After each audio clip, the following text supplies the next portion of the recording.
In this lesson, I'm going to describe Big O notation. You can use Big O notation to study the performance of algorithms. Normally, Big O notation looks at the upper bound on an algorithm's performance, so you're looking at its worst-case behavior. For many practical uses, that's the safest way to look at an algorithm's performance. If an algorithm has a good Big O performance, then you don't need to worry about it blowing up on you when you use it in a program. Big O notation also looks at an algorithm's asymptotic behavior. By asymptotic behavior, I mean the algorithm's performance as the size of the problem grows very large. Often people use the value n to represent the size of the problem. So another way to describe asymptotic behavior is to ask yourself, what happens to an algorithm's performance as n grows very large? For example, suppose you want to sort a list of numbers, and you have a couple of different algorithms that you could use. If your list only contains 2 numbers, so the size n equals 2, then it doesn't matter which algorithm you use. It's hard to imagine any method taking more than a few microseconds on a computer. Now suppose the list contains 10 numbers, so n equals 10. That's still not a very big list, so whatever algorithm you decide to use will be fast enough.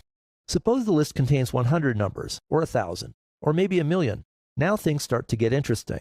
It's still not all that hard to sort 1,000,000 numbers on a computer, but now the algorithm you pick might actually make a difference. Some sorting algorithms are much faster than others, so some might sort this list in a few seconds, while others might take a few hours.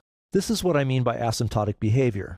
Big O notation looks at an algorithm's performance when the problem size becomes large, because that's usually the only time we care too much about the algorithm's performance. So how do you figure out an algorithm's Big O notation? You can do that by following 5 rules. First, if an algorithm performs f of n steps for some mathematical function f, then the algorithm has order f of n performance. It's written like this, Big O, paren, the function, close paren. It's usually pronounced order f of n. For example, suppose you want to find the largest number in an array of values using this simple algorithm. The algorithm initializes the variable max to hold the first value in the array. It then loops through the array of values. If it finds a value larger than max, it updates max to hold that value. For an array containing n items, the loop performs n steps. That means this algorithm has order n behavior. Here the function is simply the linear function f of n equals n. Here's the second rule. If an algorithm performs f of n steps followed by g of n steps, then it has behavior order f of n plus g of n. For example, consider this algorithm for finding the maximum and minimum values in an array of values. The algorithm starts as it did before to find the maximum value. Then it repeats roughly the same steps to find the minimum value. First it performs n steps, then it performs another n steps, so its behavior is order n plus n, or order 2n. If the algorithm performs some steps followed by some more steps, you can add the behavior of the 2 sets of steps.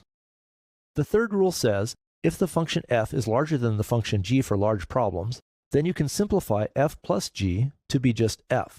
Basically, this says you can round up. Because f is larger than g, eventually the function f will dominate the runtime, so you could ignore g. For example, suppose an algorithm performs order n squared steps followed by order n more steps. The function n squared is bigger than the function n for large n, so this algorithm's performance is order n squared.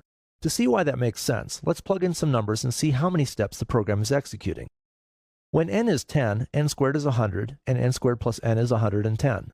At that point, the extra n accounts for only 10% of the total number of steps. When n is 100, n squared is 10,000, and n squared plus n is 10,100. Now the extra n term adds only 1% to the total. When n is 1,000, n squared is 1,000,000, and n squared plus n is 1,000,001,000. Now the extra n adds only 0.1% to the total. You can probably see where this is going. As the problem size gets larger and larger, the extra n steps contribute a smaller and smaller percentage to the total. If you were using the algorithm in a program, the amount of time spent on those extra n steps would mean less and less.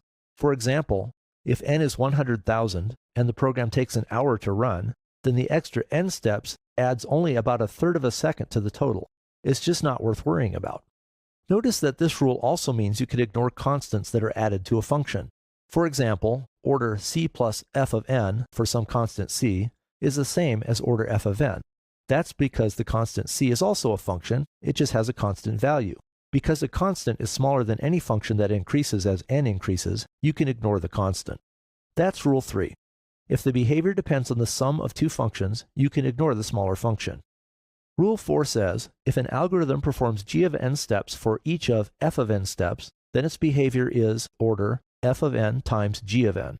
For example, this algorithm determines whether an array contains two identical values.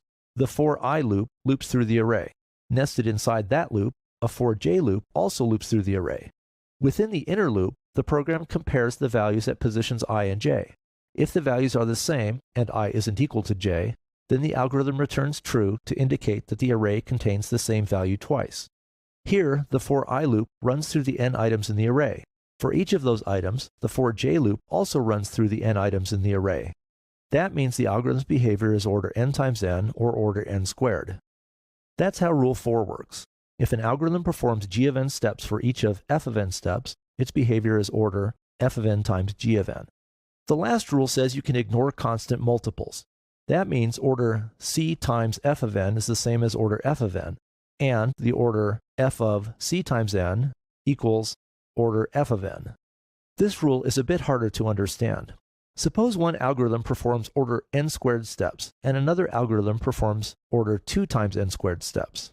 Even when n is large, the second algorithm will still take roughly twice as long as the first algorithm. In this case, the big O notation doesn't really let you compare those two algorithms. However, it does let you compare them to other algorithms that have different big O notations. For large n, both will be slower than order n algorithms, and both will be faster than order n cubed algorithms. In practice, you may need to experiment to pick between two algorithms that have the same runtime behavior. For example, there are many sorting algorithms that have order n times log n behavior, but some are considerably faster than others. Those are the rules for big N notation. They may seem a bit confusing now, but they should get easier after you use them for a while in later lessons. If you're a graduate computer science student, you need to apply the rules carefully and precisely. For this course, however,